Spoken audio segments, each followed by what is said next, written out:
Thanks for staying with us here on The Pulse. Well, this afternoon, the Auditor-General has uncovered staggering financial irregularities amounting to some 2.45 billion Ghana cedis between the year 2018 and 2024. The latest audit report cites system bypass, weak governance, payroll manipulation, and vendor mismanagement among the key causes. Now, in a shocking revelation, the report found that the National Service Deputy Executive Director, Gifty Oware, was wrongly placed on the NSS payroll as a service personnel in March 2021, despite being a full-time salaried public officer. Let's bring you excerpts of that financial irregularity that we have just been going through here on the Joy News channel, and that is actually on your screen.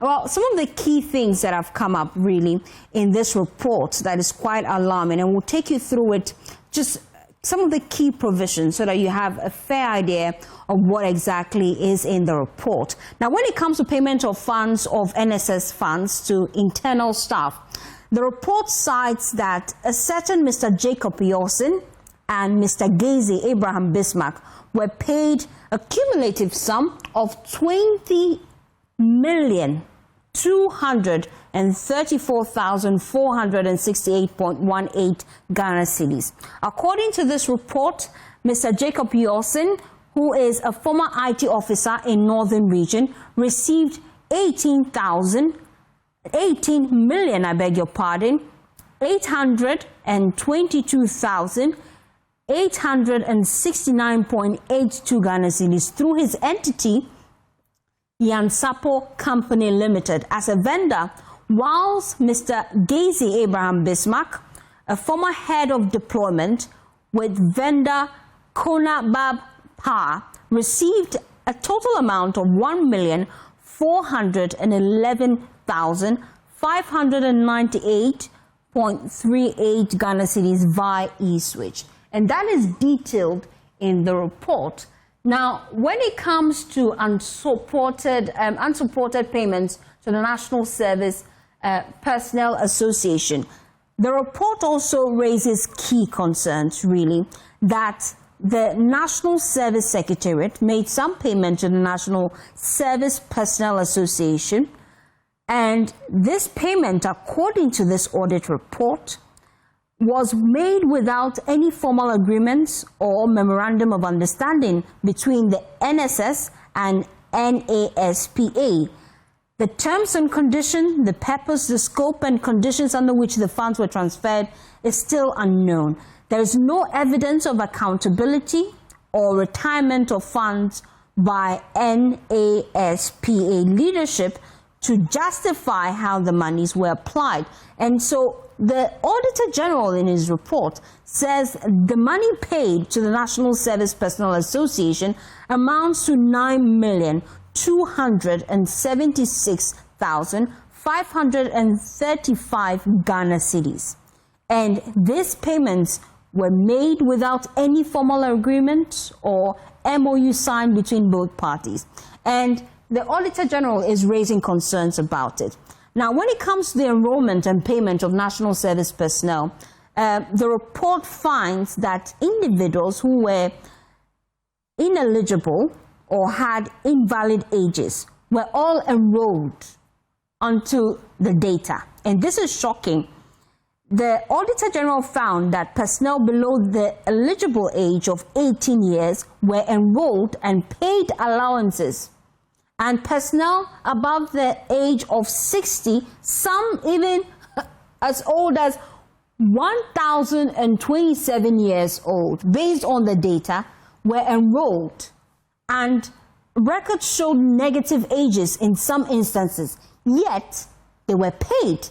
And the Auditor-General raises concerns that the monies we have lost based on that data finding is 1,973,583.04 Ghana cedis. And so that's detailed in the latest audit report that we're just spotting here on Joy News. And it's shocking to also state that the details we have shows that the Auditor-General's report found out that the Deputy Executive Director of the National Service Authority was enrolled herself as a national service personnel from the 16th of March 2021. She was placed on the NSS payroll as a national service personnel despite being a full-time salaried public officer.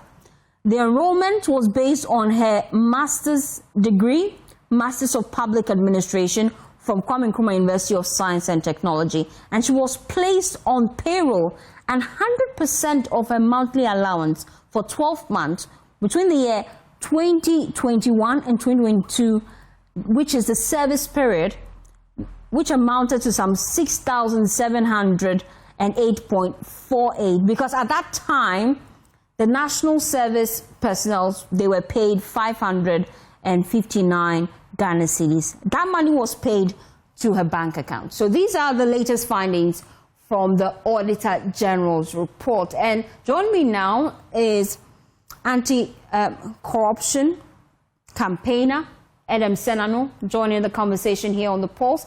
We appreciate your time. Quite shocking, the revelation we're finding from the Auditor-General's report. Let me start with your initial reaction. Well, yes, it is shocking. I know that this is something that has been in the works. We had a bit of the information earlier on. But the details, the substantive details, I just tell you that impunity was, something that was just going on. And it's unfortunate that persons who have been reposed with responsibility to chart the course forward for, things like national service would embroil themselves in these kind of situations. And really, we're seeing quite a number of irregularities. Payments made to the National Service Personnel Association without any contract signed. Quite shocking, isn't it? How is this even happening in our public institutions? Well, for one, I have always wondered when political appointments are being made, whether the due diligence ensures that these persons have the basic administrative and managerial capacity to take up the roles and functions that they are assigned. It is my view that often that has not been the case, that one has established that historically this person has managed an entity before, has the basic administrative understanding of how process should be run. For example, if you're going to do procurement, basic thing is you have the 3 invoices, and then you do the least cost, unless you have a reason, a caveat for some other way of purchasing. So I have always worried that many of these persons are only picked because of their political partisan interest or activism, and that does not always provide the skill sets that are required to run, to be the leaders in such public sector institutions. So I'm not too surprised at what we are finding. I think that we should be more intentional in establishing the criteria for selection, screening and selection, so that even if it's going to be somebody that has a certain political, affiliation, these must be persons who understand what it takes to run such agencies. In every organization, leadership is expected to play an oversight role to ensure that some of the discrepancies we're seeing not occur. But then we're seeing in the Auditor-General's report that the Deputy Executive Director of the National Service Authority herself was even enrolled as a national service personnel and was paid between the year 2021 and 2022. She was paid. When we see situations like this happen, what then can we do to fix the systemic failures in our public institutions? To the extent that that fact is true, then that is criminality. It reflects intentionality. It means that somebody decided to take advantage of the system and defraud the rest of us. That is to the extent that this is the fact, that she actually got herself enrolled, and when the money was paid, she collected it and utilized it. That clearly, then if once they are able to establish that that is the case. And the only thing that deals with that is ethics. It means that you have persons who don't have an ethical framework. For most of the jurisdictions and places where you find that there's a lot of progress, it's on the back of a core set of values. It means that the persons there in leadership have values of honesty, of hard work, of integrity, that they will not put aside because they have a personal interest or a private gain they are seeking to achieve. And so the only way, I think, and it's one of the things that the new National Ethics and Anti-Corruption Action Plan is looking at, is how do we begin to ensure that as a society we have a core set of values and that we begin to, as it were, promote the concept of ethics. Because ethical frameworks, there are things that accountants will not do because their profession says you can't do this. There are things that various groups will not. If you have a strong ethical framework, or set of values, you will not find individuals who will just, put aside what they know is in the best interest of the collective and then seek to have private gain for themselves or their family or for other friends that are associated with them.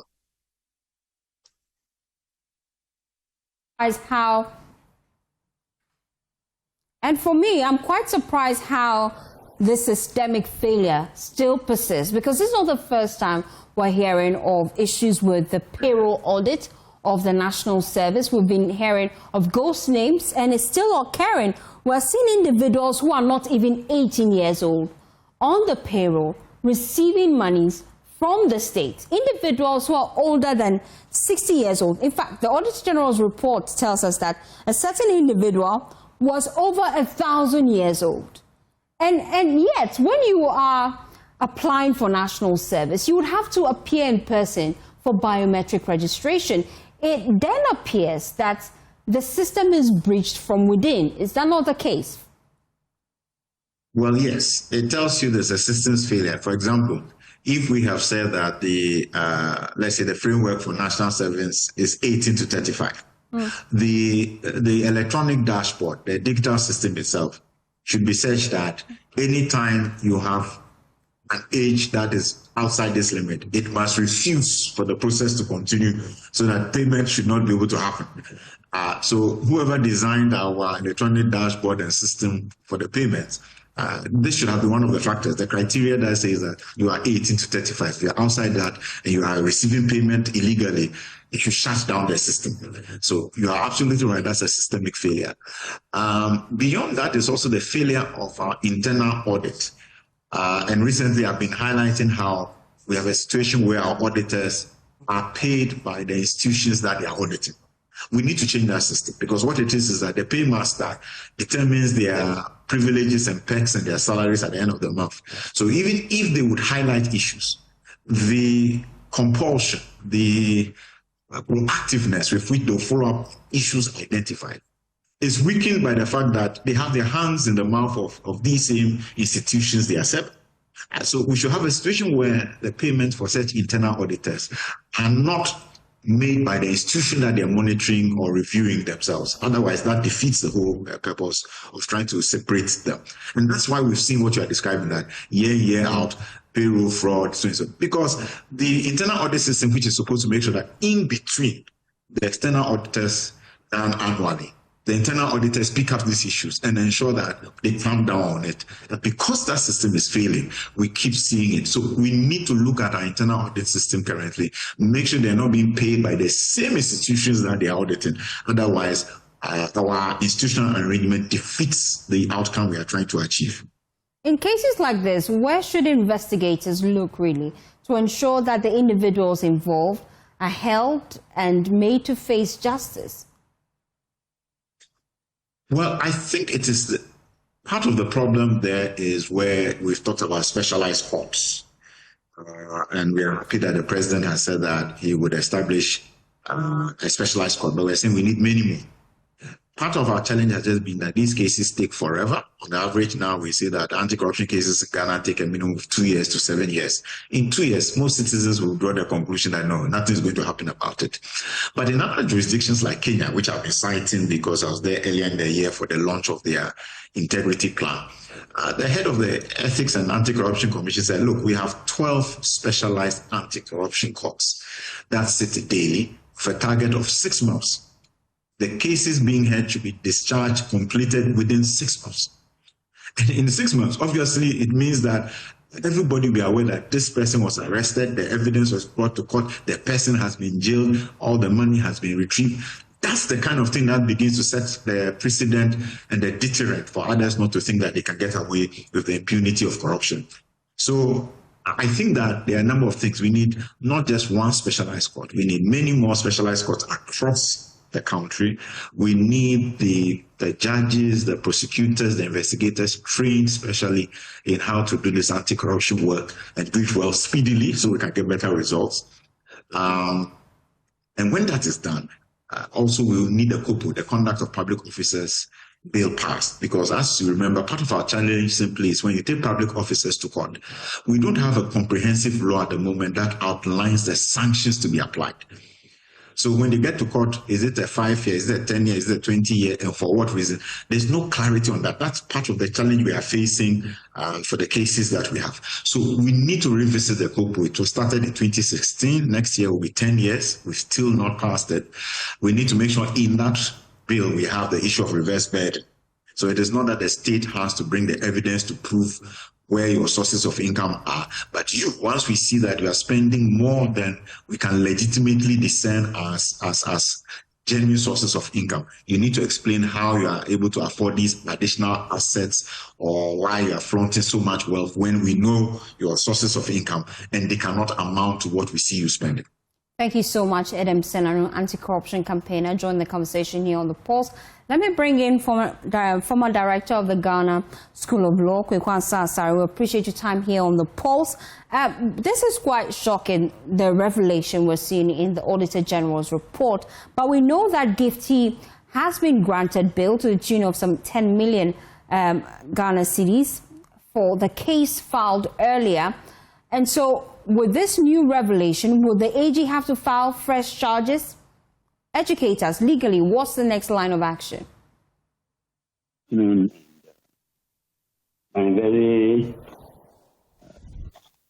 very, very candid opinion is that the Attorney General should file fresh charges. What the latest was from God, and the law is that God issues everything.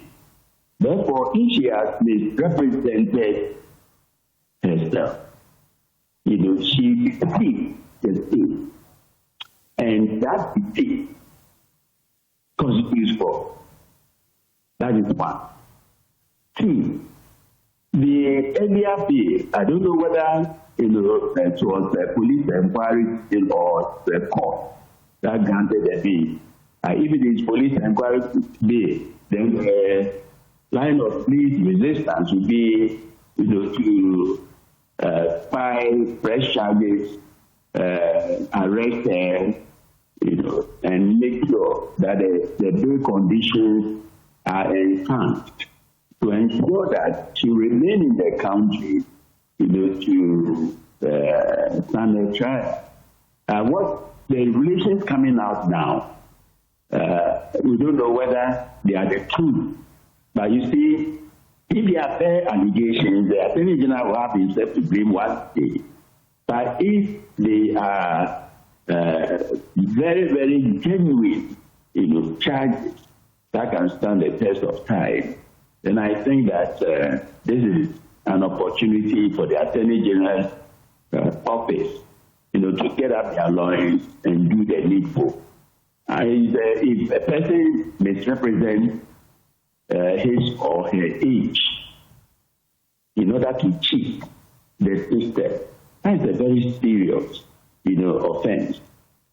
You see, now if she holds herself out as an employee and gets paid, when in actual fact, you see a different position or status, I think they further on criminality. So I would, urge the Attorney General to, get the rescinded, use the legal process to get the rescinded, whatever orders, to be vacated on the ground that they were procured by fraud or tainted by fraud. And since fraud destroys everything, that must be the end of the saga for Gifty Oware-Mensah. I would like you to stay with me because another key issue which I would like to pick your legal brains on is the minority in Parliament, because they've been defending their attempt to stop the vetting of the Chief Justice nominee, Paul Baffa-Bunny. The minority this morning filed a notice of motion to halt all processes that will lead to the appointment of Justice Baffa-Bunny as Chief Justice, and to all legal cases filed by the removed Chief Justice has been resolved. Now, one of the signatories to the motion, Hassan Tampoli, speaking on behalf of the caucus, insisted that Parliament must vote to adopt the motion. Let's listen to him. We'll be right back. KNUST had been suspended, I believe, sometime in April, and then the country has not ground to a halt. So there's no need to be in a haste to consider all these processes. Part of our democratic dispensation is that anybody who is aggrieved by any administrative body, whether it's a constitutional body, executive or parliamentary body, has a right to proceed to courts. And it's important that we give meaning and effect to these provisions that are in the Constitution.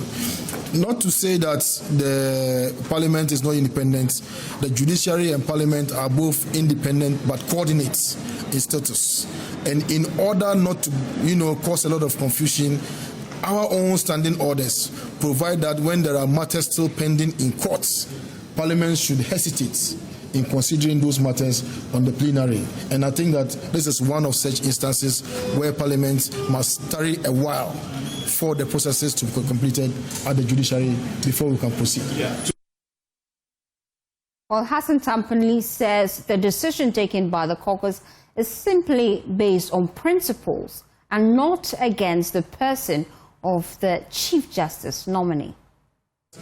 Assuming the motion is not taken, what's going to happen? Yeah. What's going to happen when we get there, we'll cross.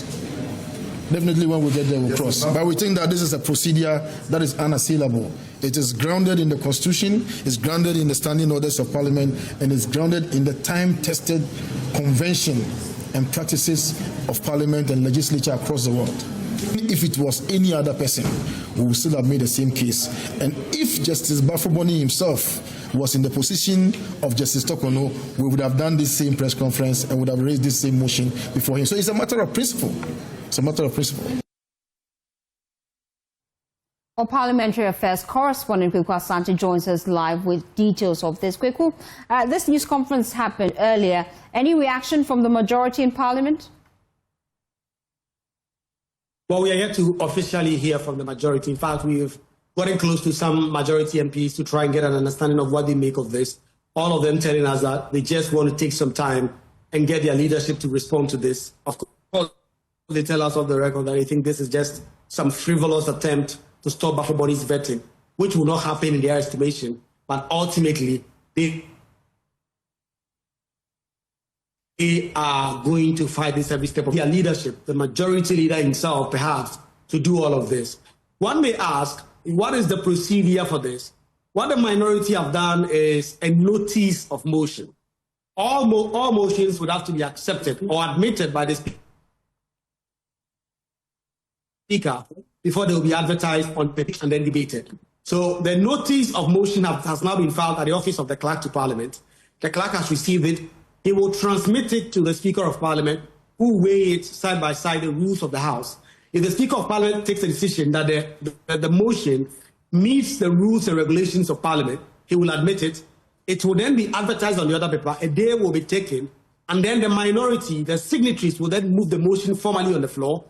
It will be debated on both sides, and a vote will be taken. And as we know the numbers stand, this is bound to fail at the end of the day, even if the Speaker admits it, because the minority simply do not have the numbers to win any motion on the floor unless they're able to convince so many of their colleagues on the other side to join them. But given how we know that this has become a very political matter, both sides taking a trained position on this, the NPP saying that the vetting must not happen until the matters that are currently in court are disposed of. Some NDC MPs telling us that is complete nonsense, they are not going to allow that, which will mean that both sides will vote on partisan lines. And if that happens, what we expect to happen will be 87 against 185 plus NDCs for independence, 189 against 87. It's a clear-cut a source close to the first deputy speaker, who is the chair of the appointed committee, who is sitting currently as an accountant, telling me, as far as they are concerned, 10th November, they are vetting Bafo Boni, and if he impresses the committee, they will recommend to the House to approve him, and the House will do so. And Kweku, for most people watching, they're looking forward to how this will pan out in Parliament. Based on your talks with the minority, I'm sure they weighed the pros and cons. Why are they still going ahead with this, knowing fully well in the game of numbers they've lost already? Well, I believe the minority feel like this is a good point to make their case strongly against the removal of the former Chief Justice, Gertrude Araba-Isaba-Tokono.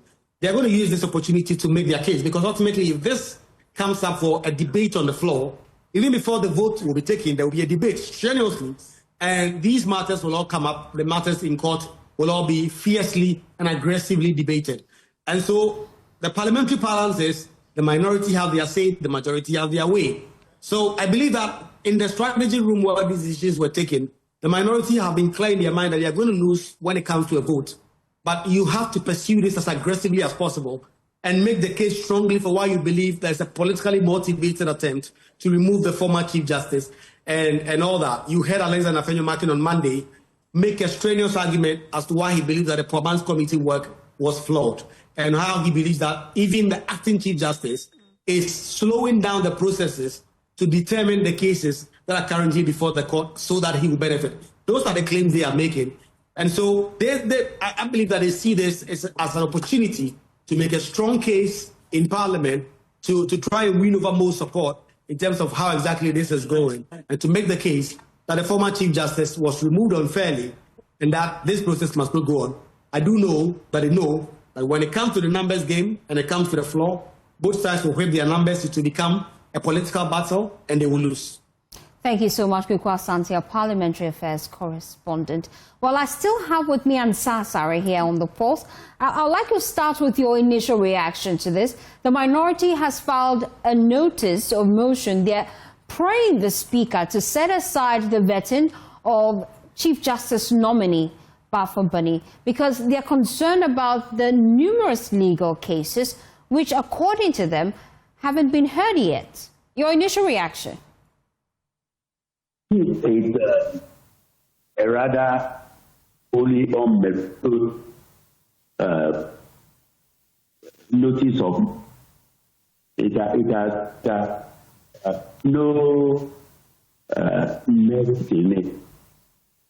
Frivolous. Now I can say that the minority is inside and otherwise very serious removal process.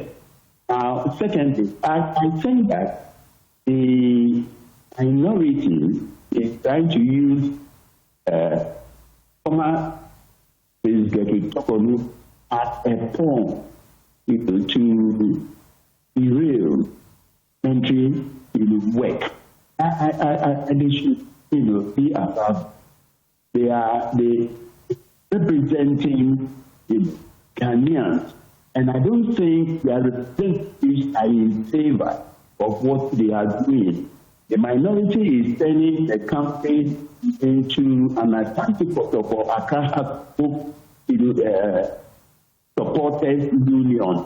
That you will support I will support and Tokono is in the middle, trying to play into the hands of it will not take the same way. The Speaker knows what he do. Is there something that this so-called notice of motion to unduly delay, the vetting process outlined by the Speaker already for December is wholly unmeritorious. No merit in it, thrown out. And Parliament to move and use its numbers. Now it's a game of question of numbers. And they should just stand by their numbers and make sure that this drama that is unfolding is settled. It should be nipped in the bud. But one of the key concerns that the minority has raised really is that the acting Chief Justice appears to be dragging his feet when it comes to empaneling judges to hear on the case that Gifty Oware-Mensah has brought before the court. She's raising concerns about the entire process that led to her removal. And key among the relief she's seeking in court is that she's praying the court to halt the vetting and subsequent approval of the acting Chief Justice. You think on that score they do not have a case? She doesn't have any case. I'd like to draw your attention once again. The one for 679, has spelled out the procedure. So 7 has given an indication that the president, upon receipt of the committee's report, shall act in accordance with the recommendation. The president has accepted the recommendation. That determination puts a finality to that issue. And as I said before, this is the removal process does not entertain any further determination, be it by the executive or parliament or the judiciary itself. Litigation must come to an end. In the wisdom of the framers of the Constitution, the controversy will come to an end. The decision process will end the very day the president accepts the recommendation. No other entity, has any say at the president. And the president has spoken. That controversy ended. The very minute the president made the decision, remove the CJ and put an end to the matter. Therefore, no court, I'll repeat again, no court under the present circumstances has any authority or jurisdiction to go into what the president has determined finally. And finally, so I don't think the Chief Justice is who says that maybe no Ghanaians they will say this or that, but if I were the acting CJ, I'll just move quickly and get this thing that the former CJ, I'm sorry, I'm afraid to say this, but former leadership, former Chief Justice Gifty Araba, talk or no, is allowing herself to be used as a yo-yo in this whole saga. She just demonstrating that she doesn't have the requisite judicial temperament to withstand her removal. So she's not behaving like a yo-yo, or I told like a cook. She doesn't know where to go. So the minority will call her today, go and do this, and you will rush to go and do that. You should stop. But then this is the minority raising these concerns. But just finally, before I let you go, when it comes to separation of powers, we know that Parliament is an independent body as well as the judiciary. But especially in a case like this where there is no injunction application, can the minority make a case that indeed the vetting should be placed on hold based on the case pending in court? Can that even hold grounds? No, it can't. Okay. It's void of reality. So, and even if there will be injunction order, let us recall, Justice Araba Sokonu's attitude on October 17 and 18, 2024. He questioned. I watched it with my 2 eyes. What is going on in Parliament? Has she forgotten? He wanted to extend, jurisdictional authority into Parliament, but he knew, even then, as a Chief Justice, that her power did not, reach, into the chamber of Parliament. But she attempted to do that, and she failed. And now that she's, after the judiciary, she's trying to, allow herself to be used by the minority. But she must remember that once a judge, always a judge. She's only, CJ who has been removed. Okay. Otherwise, all her judicial, accomplishments are still with her. Okay. And she must remember that what she's doing, is becoming history, and history will not judge her. History will judge her as a CJ, who was removed and felt, so bitter about her removal, such that she allowed herself to be used by the very, political party that appointed her, and Okay. she's now trying to be used to frustrate the incumbent government. I will not go along with that. I think she must be reprimanded severely by the public that what she's doing is untoward. Thank you so much. Unacceptable, shameful. Thank you so much, Kwekwansa Asare, former director of the Ghana School of Law. Away from that, the Environmental Protection Authority has issued a stern directive banning the fabrication, importation, sale and use of champagne machines across the country. In a statement released moments ago, the EPA explained that the unauthorized fabrication of champagne machines is being carried out without the required permits, in clear violation of Act 1124 and the EPA Regulations 2025. The authority therefore emphasizes that the fabrication, importation of champagne machines without EPA permit is strictly prohibited, and that statement is coming up on your screens right now, just issued by the Environmental Protection Authority. Just highlighting some of the key things I've already mentioned. It's a good time now to bring in the Executive Director, Chief Executive Officer, I beg your pardon, of the Environmental Protection Authority, Professor Nana Brown-Kluche. We appreciate your time here on the Pulse. What informed this decision? Let's start on that note. Thank you, and good afternoon. Good afternoon to your listeners. Where I am is still morning. Oh dear. Okay, thank you. Yes, so last Friday, we visited the Amancia Central for a launch of reclamation of land that has been degraded by illegal mining or mining activities. So on the way, we observed many mechanic shops that are fabricating or have fabricated the champagne, and we also saw champagne in the water bodies in the area. We also saw transportation of champagne on trucks to the area from, let's say, Ashanti region, or we saw it on the road leading to Amancia Central. So we had a prompt that first of all, these shops are operating without EPA permit. These mechanic shops are supposed to acquire EPA permit for their operation, but we realized that they do not have permits for their operation. And two, the machine, the champagne machine they are fabricating are the same machines that the illegal miners are using in their operations, in their water bodies, polluting the water bodies in the name of mining gold in our water bodies.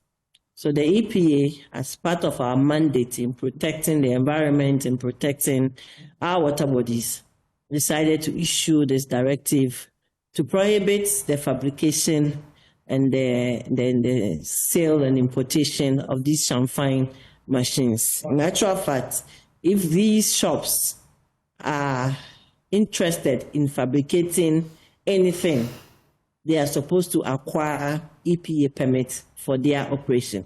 In our permits, we provide conditions for their operation. We call it schedule for their operations. And of course, obviously, we will not permit them to fabricate champagne machines. So that is why we issued this directive. And then how do you intend to enforce it, really? Yeah, so in the press release, we have stated that the EPA compliance team or enforcement team will work together with security agencies to ensure that we implement this directive. So we'll go around monitoring, as we usually do for all operations in the country.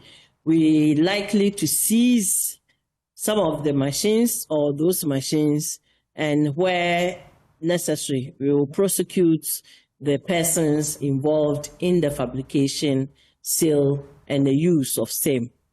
And for importation, really, how do I go about it if I'm interested in importing a champagne? Based on your new directive, what procedure should I go through? Yeah, I think for every importation of goods, the stated use of whatever is imported is stated.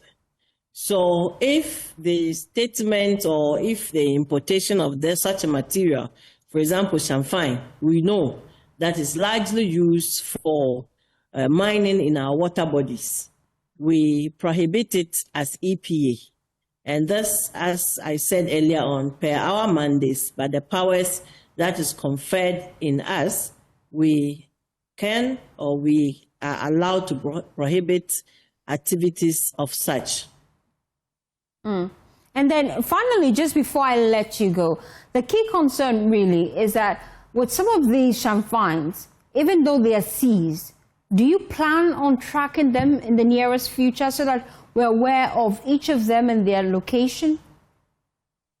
Yeah, so maybe in the near future, that is where we will get to. For now, we'll do monitoring in these mechanic shops, check at the ports, also work together with customs to making sure that we don't get importation of these champagne.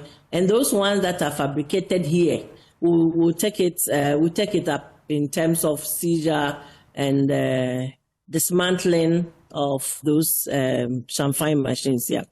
And I presume that as citizens and not spectators, I can also lodge a complaint should I spot one. Is that the case? Definitely. So that's the same reason we have the motivation I'll put to send out this press release, because we saw them when we visited Amancia Central as they fabricate them or selling or transporting them to the water or river areas. Thank you so much for your time. And I'm hoping very soon we'll have you back in the country. Nanama Brown-Kluche is CEO of EPA. You're still watching The Pulse. We'll be back after this quick and please stay with us. So stay with us here on The Pulse. Now, just before I leave you, I took the pain to go all the way to the Ashanti region to have a conversation with the Ashanti Regional Chairman for the NDC. We've just been looking at key issues in that region, especially because of the rise in illegal mining cases in that region and how the party plans to turn their fortunes around, especially because the NPP have already sealed that region. The Ashanti region is a stronghold for the NPP. We've been having that conversation with him here on the Joy News channel. So please, have a wonderful day as you enjoy the rest of our programs, and I'm leaving you with this. Joy News channel. We pride ourselves as being independent, fearless, and credible, and indeed, we live up to our name. Today, I've left the confines of the studio, and I've brought you all the way to Kumasi. Yes, I'm in Kumasi, and today I'm bringing you a special conversation. Now, the NDC is making waves in this region, but we know that the Ashanti region is a stronghold for the NPP. Today I'm sitting with a man who wants to turn the fortunes of the party around in this region. So far, in his track record, he has increased the number of seats that the party has won in the region from 4 to 7. His name is Nana Kwesi, and he's my guest here on the Joy News channel. I'm in Kumasi, and we're going to have a wonderful conversation, so please stick and stay with us. Hello, sir. Yeah, madam, how are you? I'm fine, thank you. It feels great to be in Kumasi. I haven't been here in a very long time. Oh, that's fine. You're welcome. Thank you. But you're the reason why I'm here. For people who do not know you, what's the best way you can describe yourself to them? My name is Nana Kwesi. People know me by Augustus Andrews. I'm a businessman and a politician. And I belong to the NDC, And what else can I say? I've been through the rank, from the branches to the constituency. I've been the parliamentary candidate for Episo. I've been the regional vice chairman. I've been the regional chairman, and I'm still the regional chairman that has brought the party to government. Politics, has it always been something you wanted to do, or you came across it? Oh, it's a passion. My dad was the coordinating director, and from 92, I love to see His Excellency Jerry John Rawlings. So one day he came to Episo for a campaign. Those days, my dad was the regional, the district coordinating director. So I had an opportunity to meet His Excellency Jerry John Rawlings, and he shook hands with me. That's how I became a member of NDC. And from there, I've devoted my whole life to the party. And I start from Episo as a branch member. And let me give a big thanks to my former chairman, Owusu Bimpe. He was the regional chairman then. He took me through the nose, and now here you can find me as one of the big whips in the region. Politics is a dangerous game. How has the journey been for you? Oh, have you had to smear your conscience? No, I can't say it's a dirty game, but looking at it, if you play your cards well, you can go through. Because sometimes it's difficult, sometimes it's good, but I'm proud to be a politician, and I haven't regretted being one. Is it lucrative for you? Yes, it is. Let's talk about this region you find yourself in. This is definitely the stronghold of the NPP. Why do you choose to be chairman here? You know, I have some passion that anything that I put my hands on it, I have to make it work. Some people tell you, you're a very nice person to join the NDC. And I say, yes, I'm a nice person. So do you want to tell me that NDC, you will not find nice person like me, or you will not find handsome people to join NDC? So that's the party that I want to belong. So I started my journey. It wasn't that easy, but I knew what I want to achieve for the good people of Ashanti region by parting myself through the NDC. You see, first NDC was, some of the party members were so hard, because when you look at our opposition chairman now, to me, the way he was acting, most of our people wanted somebody who was hard that can match to me. But I told them that when to do fire crash, there's no results. But when a water and fire crash, the water always quench the fire down. So I like the way I am, and I know that one day I will achieve good record for NDC in this region. Does Wontumi intimidate you? Never. He can't intimidate me. He cannot.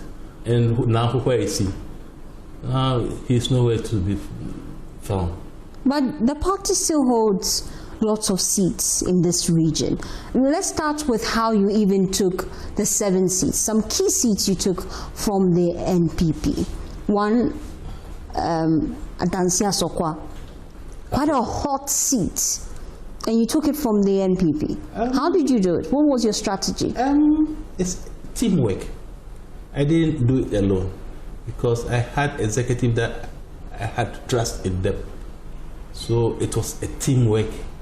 And we devised some strategy, because the region was too big for us to handle. So our national chairman, the national executive, devised some strategy that we have to zone the region into 5. And doing that, it helped us a lot. So we divided the region into 5. We found some executives to handle 8 zones, and it works. So we're moving every constituency we visited. And I can tell you that this is the first time that we were able to visit about 518 chiefs. We have paramount chiefs, we have the Odicros and other things. You know, first NDC, when we are doing our campaign, we target the Zongos alone, because we know that the accounts doesn't like our party, so always we go to the Zongo. But this time we changed, and it helped us a lot. I led a team of about 9. We visited about 518 chiefs. And when we go, you know, first we just go to the Omahene and that's all. But now we descend down, because the smaller chiefs are those who control the grassroots. So when you go to the big chief out and you leave the smaller chiefs, they'll look at you and say, okay, you always go to the big chiefs. But the way we did our campaign, I would like to thank all the chiefs in Ashanti. They opened their doors for us, and we had a nice interaction with them. And they promised us that, inshallah, they are going to help us. But one thing that they wanted, when we win, we have to come back and to thank them. And anything that the government is doing, we have to inform them. And I think that's the right direction to go. And so we are on it. And I can tell you that the next elections, we will increase our votes. And inshallah, maybe we'll add more seats. If how we've started, our MCs, the DCs, the party members, and I have a very dynamic regional minister. That's what my regional secretary. I've worked with him, and he's very good. And now he's the regional minister. I'm helping him to achieve his goal. And I can say that it's so good. We are moving on. People say you've mastered the art of lobbying. That's why a lot of appointments is coming from the Ashanti region. Is that the case? Oh, I may say yes and no. His Excellency John Dramani Mahama saw the good work that we did in this region. His last campaign, we ended it in my region. And I can tell you that he slept around it's around 4 a.m. We went out early morning around 9, and we came back around 4 a.m. So he knew the work that we did, and everybody sacrificed to help us. So when I go and ask him for something, I don't ask for myself, I ask for others. And I will take this medium to thank him very much, because up to now, national appointment alone, Ashanti region have about 70 of them. We are most grateful to him, and we are going to assure him that we are going to use that appointment to help the region, as we told the good people of Ashanti. That's why they voted us into government. Now that you're in government, there are key concerns about underdevelopment in the Ashanti region. That has always been a concern. How do you plan to turn the fortunes of this region around? I mean, do you know one thing? I'm close with the regional minister, the mayor, and other DCs, because I'm not a chairman that will want power, so I'll go and sleep, leave the appointees to do whatever they want to do. It's my duty, because I led the campaign. I promised the good people of Ashanti region that the abandoned projects that NPP left, we are going to complete them. And so you can see all the media stations and other things that whenever my minister moves, I have to join him. I have to remember them that this is what we told the good people of Ashanti, that we are going to give them development, because we know that this place is not our stronghold. So the little that we do to impress them, they will also reward us. So we are telling the good people of Ashanti that the help of the President of the Republic of Ghana, all the abandoned projects, we are going to help do it. If we can't do more, at least we have to do about 50% because the project was being done by the money of the country. It's not for someone else. So we are going to help to complete those projects and it will benefit the region. There are quite a number of projects like Kijitia Market, Krofro Market. What timelines are you giving the people of Ghana to get them completed? You see that we are in government for maybe around 10 months now, but we are able to bring the president to Kijitia to inspect the ongoing project, so he knows this, the state that the project is, and we are appealing to him that he should help us complete it in time. We don't want to complete it during campaign time. They will tell us that because of campaign, that's why we are doing it. We are working gradually to meet the time that our mothers that are sitting in the sun selling their items will get a nice place to sell their goods. Go from market. We've sent the president there. The vice president, my own mother, Professor Auditor-General, has also visited the place, and we know that it's ongoing. And inshallah, it's not that easy, but we know that by the end of our first term, Ashanti region will see more projects. So, at the back of your head, what timeline have you given yourself? Because you're concerned that you don't want some of these projects to be completed just before the elections. And so what timeline have you given yourself? 2 years? I think by 2 years we must be done. If not, about 95% we know that we merit there. Another big concern is the lack of good roads in this community. And so the concern many people have is that when you go to the Volta region, most of the roads are tiled. Why don't we have same in the Ashanti region? Since you're spearheading that change agenda, how do you plan to do that? You know, our opponents didn't help the region. They knew that no matter what they do, they will vote them to power. But now it has taught us a lesson that you can't take the good people of Ashanti region for granted. So my party that I'm leading, I'm always on my appointees to do things right. And you know, this is the first time that Ashanti Regional DCs, MCs, you see them working. They are using the limited resources to work. There's some bridges that for the past 8-10 years it's not working. They are fixing it. The grip machines, they are using it wisely. So I know that how we've started it. If we get pushed, my good sister, we are going to change the region, and I can tell you that if this continues as we are saying it, 2028, our campaign will not be so tough. What kind of push are you looking forward to having? Oh, you see that the minor projects, the common fund is taking care. And now the good thing that I like about President John Dramani Mahama, that he has think that there are a lot of abandoned projects. So they've allocated about 20% of the common fund so that they can use to complete those projects, or those contractors that did that contract has not been paid, they can use that percentage to pay them. So that I normally go around to visit the DCs. They tell us that, oh, the chairman, sometimes we need this, we need it. But I tell them that the little that they've received, they must use it wisely. And when the woman sees that the little that he has given you, you are using it wisely, why not do push? And President Mahama likes Ashanti region. Anything that happens here, he comes. So we always talk to him, and I know that the little push that he can give to us, he is willing to do that. Let's look at the concern of the grassroots. You lead the party in this region, and there are already cries. They want jobs. They are not getting jobs. How do you plan to work that out, especially because as part of your campaign strategy, you targeted the youth?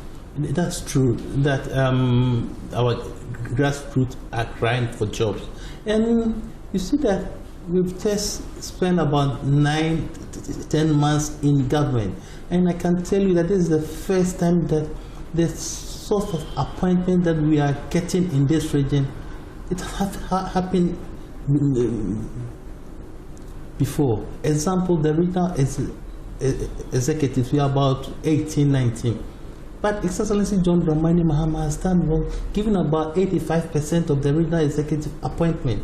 We have our Council of Elders that also, those times, they are not getting appointment. Some of them have gotten ambassadors and other things. So we are expecting that those who have appointment must work so that it trickles down, so that the grassroots can feel. But I'm appealing to them that they should exercise patience. It's too early to complain, but I know their feelings. They work hard.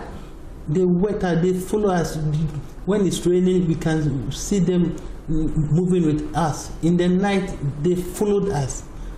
I know that they need jobs, but they trust that Excellency John Dramani Mahama, there is certain things are working. It's not that bad because the community police and other things, we've employed a lot of them, but the votes that we got is mainly so people will expect more. That one I believe, but what I want to appeal to them that they should be a bit calm. By all means, it's not everybody who will get appointment, but those who has gotten, they should help those who hasn't gotten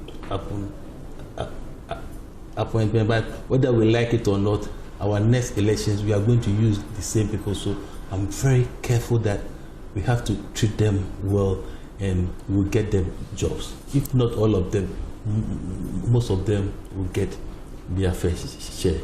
As the leader of the NDC in this region, the issues of governance affects you directly because as a party, your primary purpose is to win power. Civil society have been pushing for a while now for a declaration of a state of emergency.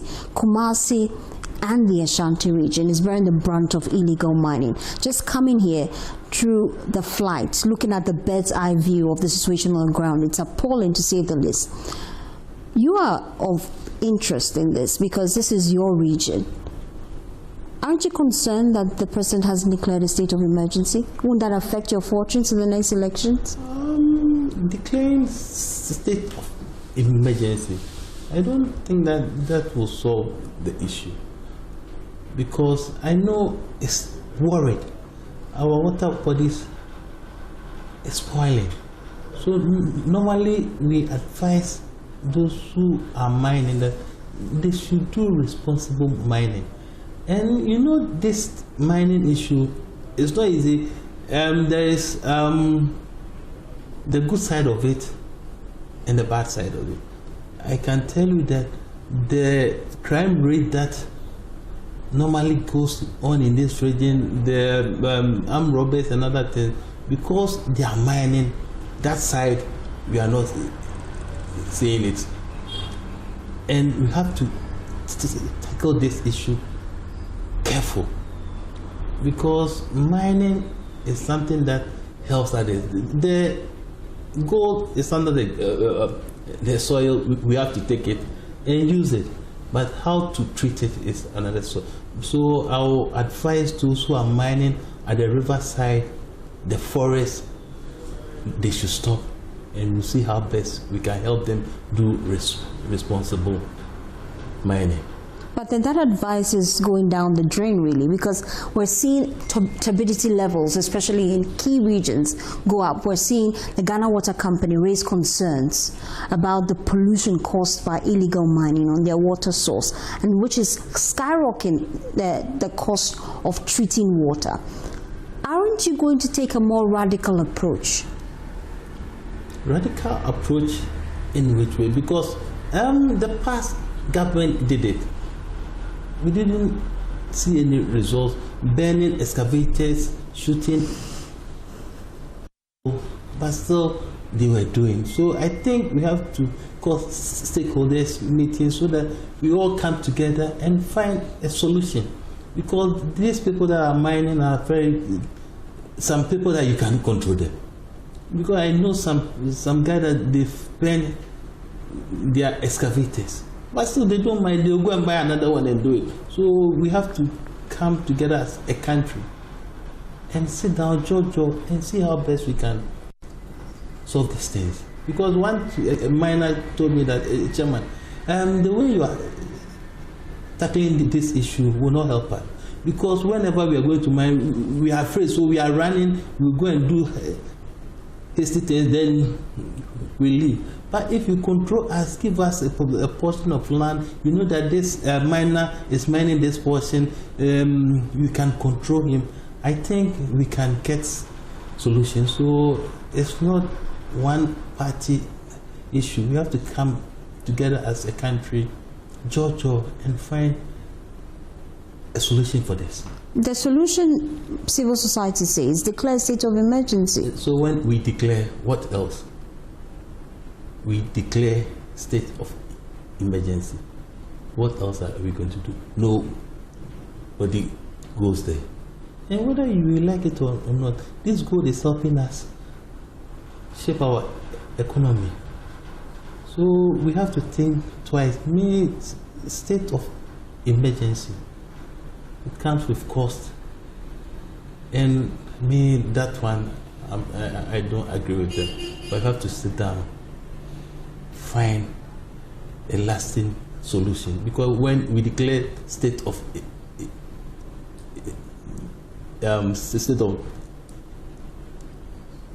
emergency, that's all. Nobody goes there again. And it will be there for the next 4 years or 8 years. No.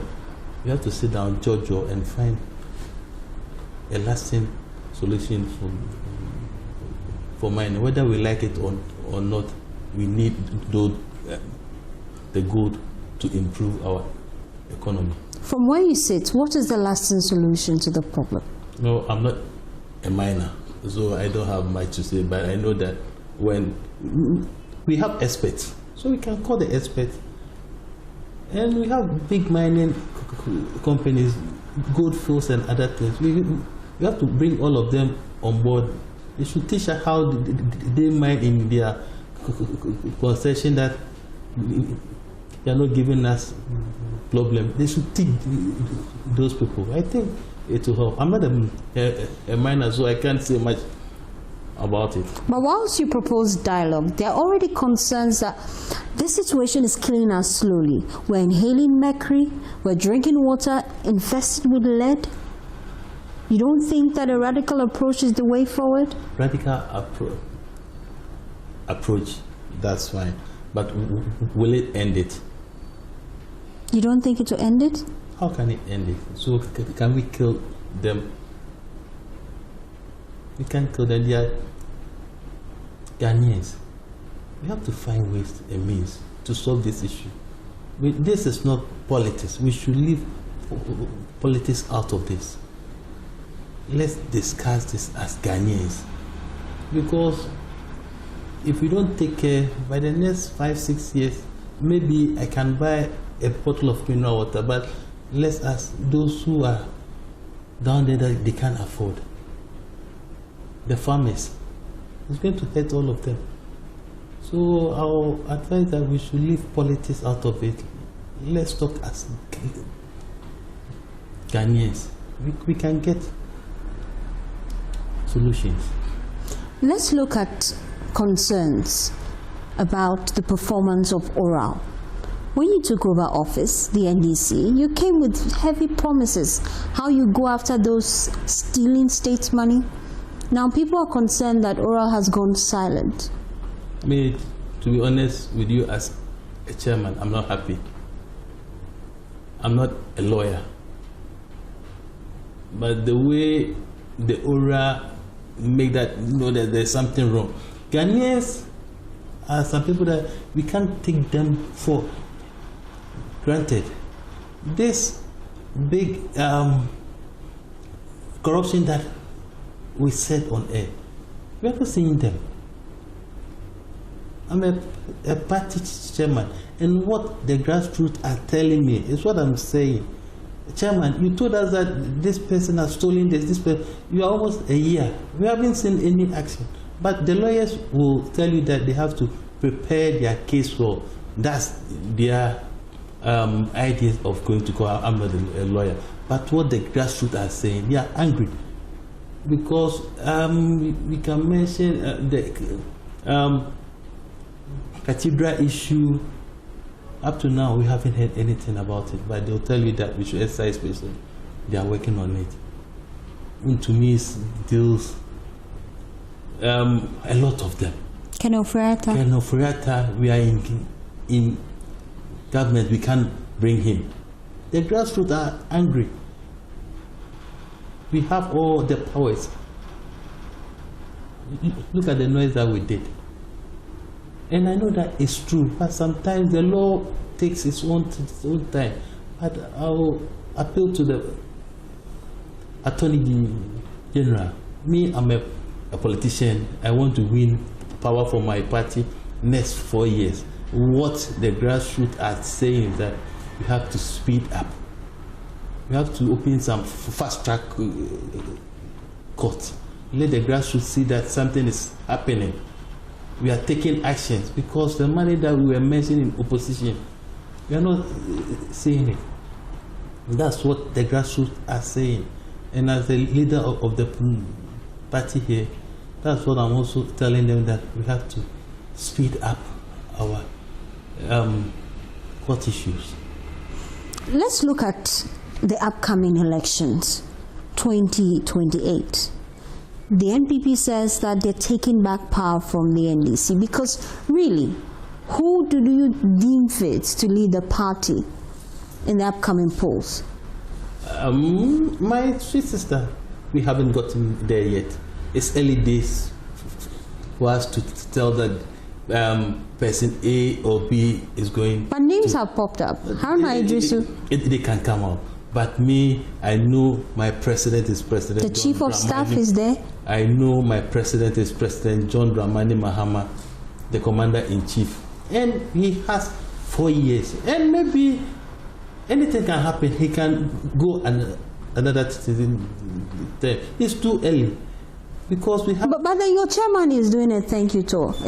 My chairman is doing a thank you tour. He has political ambitions to become the president. My chairman is doing a thank you tour because we went down to beg for power.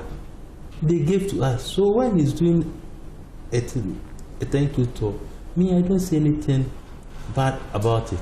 And I've been monitoring him since he's doing his thank you. He hasn't stepped out and declared that he wants to be the next flag bearer of the party. That's why he's doing that.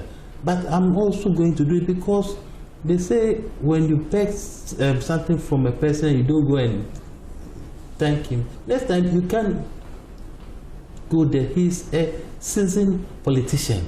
So that thing, I see nothing wrong about it, that we've done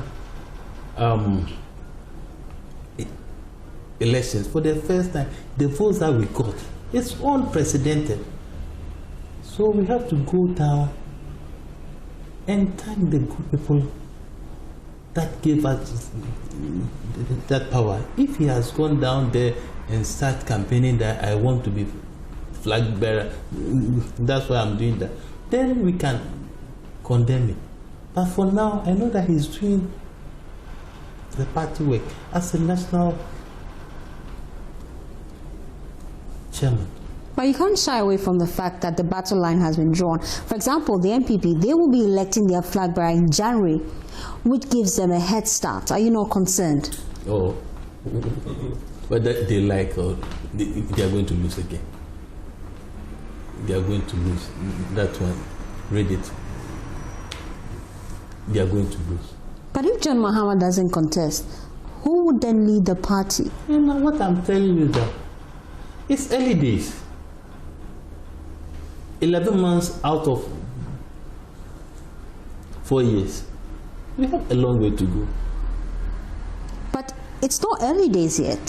It's not, because, for example, if the NPP decides to give Dr. Mahmoud Bawumia another chance, they'll be introducing a candidate that the people are already used to. But you'll be introducing a candidate who is new. That may affect your fortunes, don't you think? I don't think so. And we haven't opened nomination for flag race. We haven't gotten there. And I know that when we get there, we will cross. And I assure you that the good work that Excellency John Dramani Mahama is doing. Look at the dollar. Now nobody can complain again. Look at fuel. Look. When John Mahama comes out, you see that we are missing a president. Example, Kwame Nkrumah. You can see it in Excellency John Dramani Mahama. For the first time, when Excellency John Dramani Mahama stepped foot in this region, you see that people will come out and cheer him up. It hasn't happened for a while. Things are working again. But this mining issue is an issue that it's an issue that we have to solve. If you take the mining issue out, what else can you say? You are a seasoned journalist. You tell me, when you take this mining issue that is disturbing us, what else? For the first time, a government is in power for the let's say 9-10 months. No corruption has been detected. You check, it hasn't happened. Our appointees are respectful. Are they? Yes. You're already critics of the communication minister and how he parades himself. You see, when, example, let me chip in this. My regional minister, when they were going to appoint him, people were saying that, oh, he's a young guy. But I've worked with him and I know where his strength is. I can tell you, Father, he's one of the best regional ministers that we've gotten. No matter the age, and look at the way he's working. You may get one or two people that you may have issues with them, but the majority. So if you have 100 and maybe one or two you have issues with them, it's still 100%. Our ministers, when they go to chiefs, they bow. When you call them, you see that some people don't understand the difference within in power or in opposition. Example, we are having interview. My phone is outside. Somebody will be calling.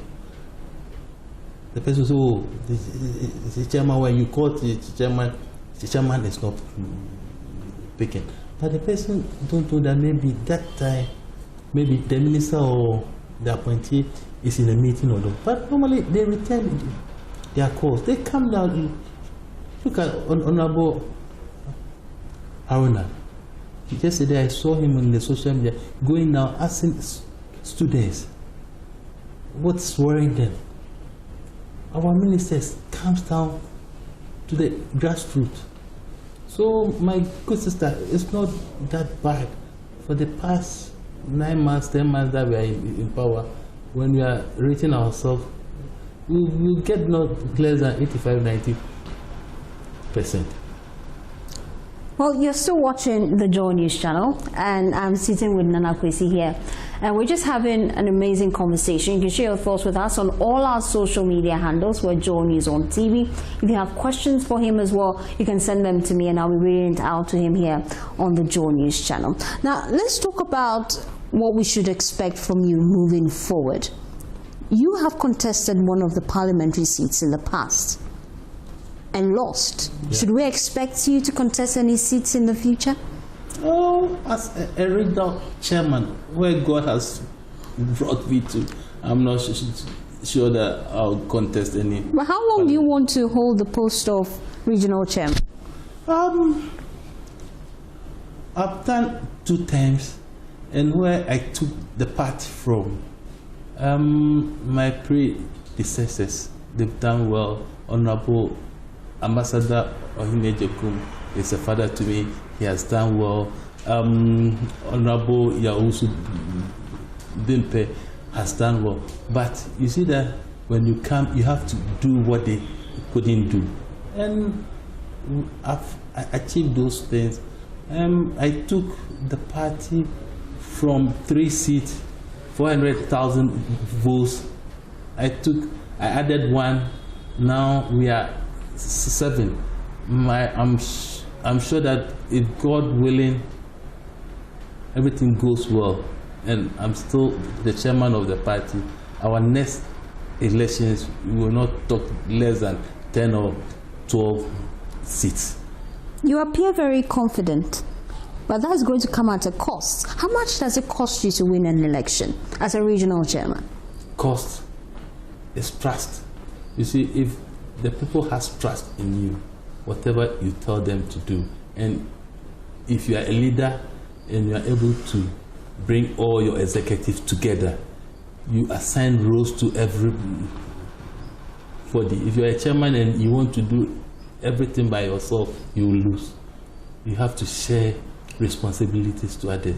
And the party, in his own wisdom, he have position for everybody. We have organizer, we have the secretary, we have the women organizer, the youth organizer. It's your duty as the chairman that you have to find resources and see to it that they do their work. How do you find resources as a chairman? That must be a very difficult job, because by the time you're in power, you would have to pay back a lot of individuals. Oh, you see, it depends the way you talk to them. In opposition, finding resources is not easy, but the trust that people have, and they knew that the past government was not doing well. They are wasting our money. There is example, my colleague chairman will come on the radio putting gold bars, and it bores them. So as a chairman, and they see that you are gentle, you talk to them politely, you are down to earth. Every program they invite you, you go. Me, I don't know MBP, I don't know NDC. Whoever invites me, I go. Everybody who needs help, and if I can assist, I do. So it's not that it's easy to find resources, but thanks to our regional executive and the President of the Republic of Ghana, then the opposition leader, the new Ashanti region can make a change. So they concentrate here, and we had the little resources that we had. And as a regional chairman, the trust that they had in me, the little resources that they gave to me, I was able to manage it well, and it brought results. And then for most people wondering, how much did you independently pull into the party? I'm talking numbers now, not trusts, money. Money? Yes. Oh, my resources, everything. I have a big hotel.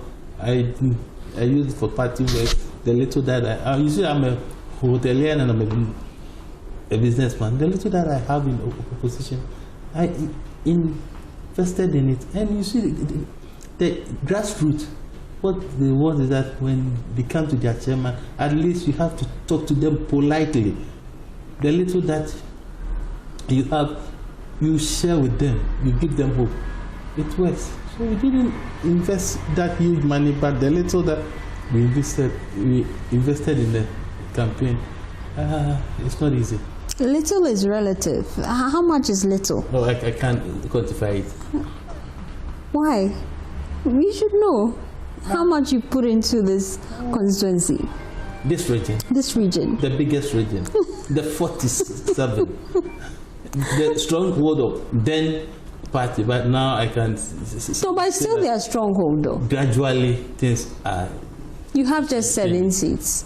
7 seats is not easy, and 1 independent, and that 1 independent is working with us. Since '92, we haven't gotten up to 4, never. And the best is 28-29%. Now we are able to achieve 34%. It's teamwork. And if you have a leader that open up, people who voluntarily works for you. This is the first time that the former appointees, the Council of Elders, the past executives, I brought them on board, and we did that magic. And let's look at really what we should expect from you moving forward. Will you contest as the regional chairman again?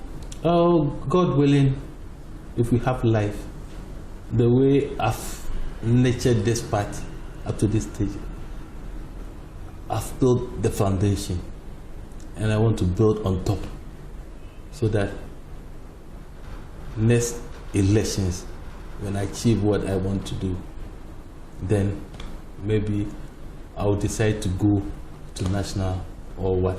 But for the time being, the foundation that I've laid, I will want to build on it.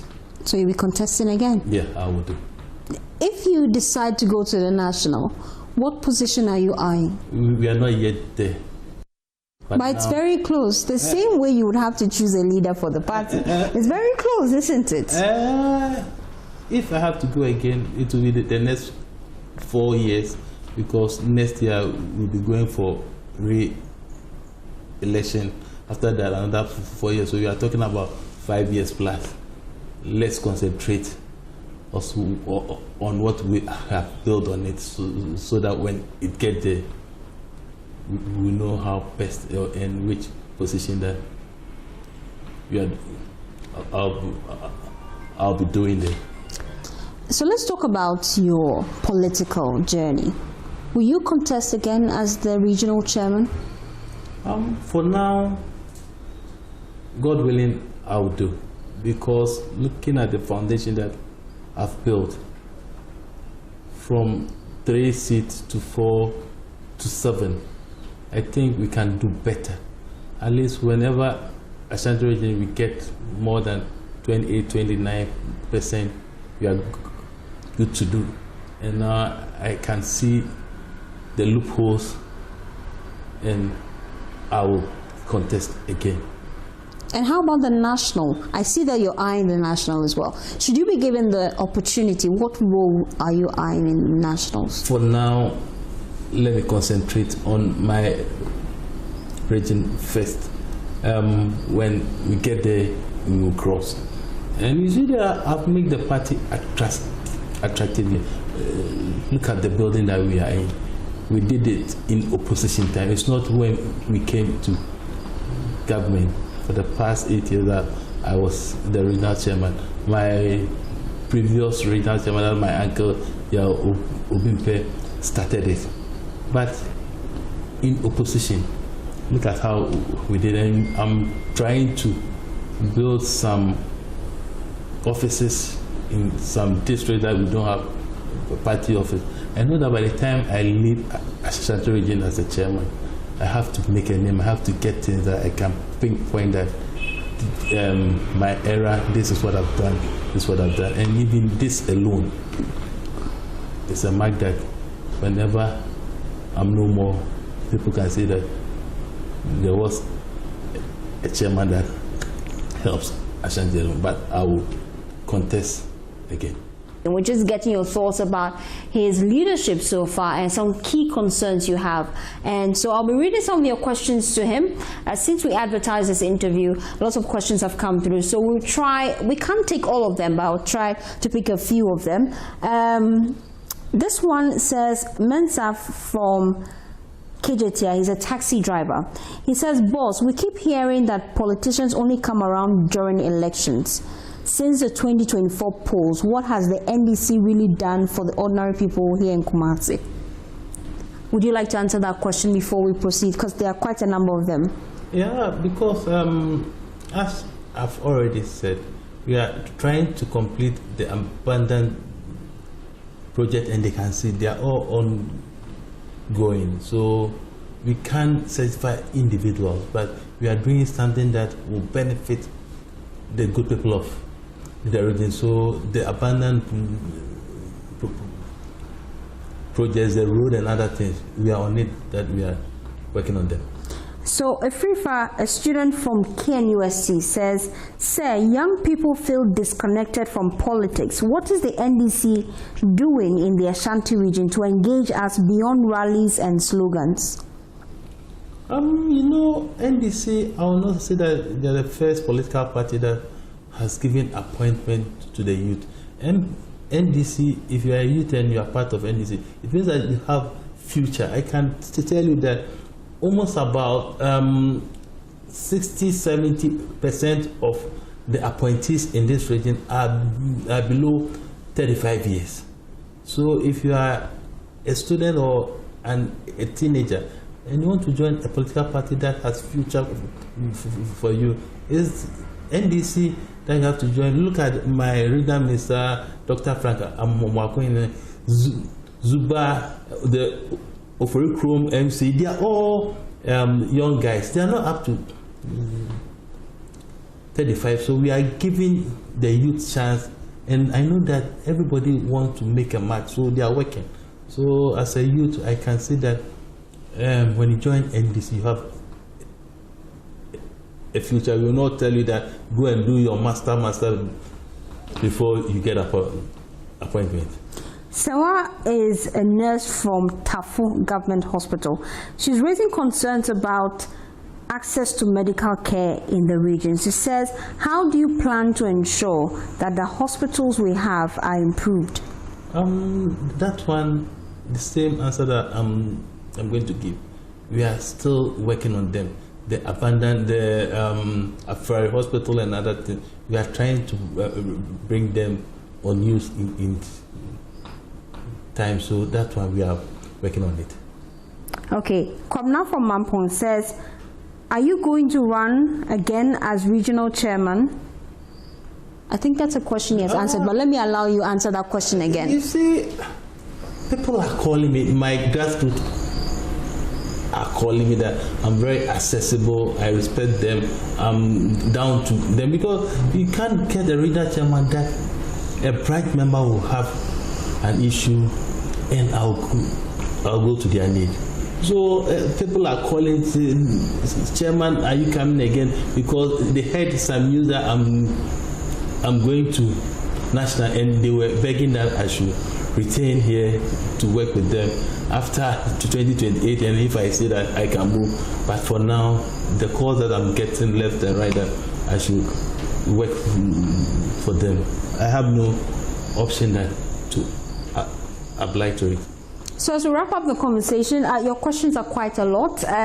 We've tried to answer a few of them, but then you can still keep the conversation raging on social media and we'll be in touch with you. But then let's wrap up the conversation with Parliament. Parliament has reconvened. There are some of the key expectations of Ghanaians for parliamentarians, especially because the NDTC has a supermajority, as some people would put it.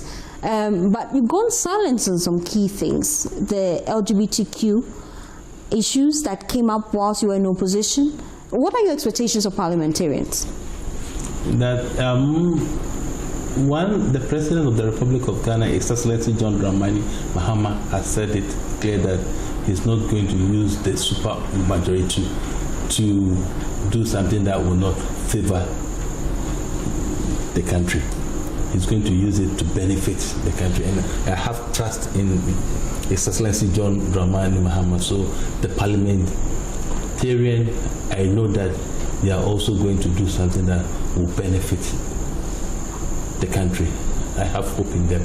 Even now, some of the opposition MPs are falling in line because all the independent MPs are with us, and I know that by the time we end our first 4 years, you get a nice parliament. And let me take this opportunity to congratulate the Honorable Babin. I saw Parliament House this afternoon on telly. They've done a very good job. And that's how we wrap up the conversation. Nana Kwesi has been my guest here on the Joy News channel. He is the Ashanti Regional Chairman for the NDC. I've been engaging him, and so far some key issues have come up with illegal mining, as well as how he plans to turn the fortunes of the party, especially because we know that the Ashanti region is a stronghold for the NPP. He's quite optimistic that moving forward he would work to bring more seats for the party. My name is Faustina Safo. We appreciate your company. Have a wonderful day as you enjoy the rest of our programs. Bye.